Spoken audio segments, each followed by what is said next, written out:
నంద్యాల జిల్లా మహానంది మండలం సీతారామపురం గ్రామంలో దారుణం జరిగింది. వైసీపీ నేత పెద్ద సుబ్బారాయుడిని దారుణంగా హత్య చేశారు ప్రత్యర్థులు.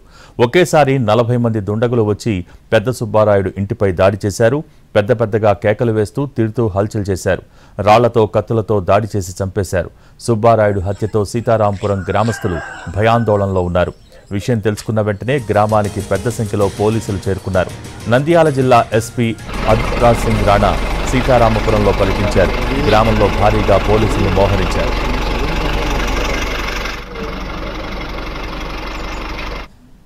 తన భర్త సుబ్బారాయుడిపై దాడిని అడ్డుకునేందుకు యత్నించిన సుబ్బమ్మపైన దుండగులు దాడి చేశారు. ఈ దాడిలో ఆమెకు స్వల్ప గాయాలయ్యాయి. భర్త రక్తపు మడుగులో విగతజీవిగా పడి ఉండటాన్ని చూసిన సుబ్బమ్మ షాక్కు గురైంది. వెంటనే ఆమెను ఆసుపత్రికి తరలించడంతో చికిత్స చేశారు వైద్యులు. ఎన్నికల్లో వైసీపీకి అనుకూలంగా పనిచేసినందుకే తన భర్త సుబ్బారాయుడిని చంపేశారని ఆరోపించారు సుబ్బమ్మ.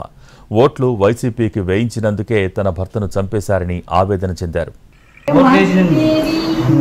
ఓట్లేసినందుకమ్మా ఏం లేదు, ఆడికి మా పిల్లలు పోయి ఉండని అని 15 రోజులు ఉండే ఓట్లు. మా ఓట్లలో మేమే తెచ్చిస్తాం దాన్ని, నీ పిల్లల్ని ఎవరికి ఇవ్వకుండా వేసుకోవడానికి కూడా అన్నాం.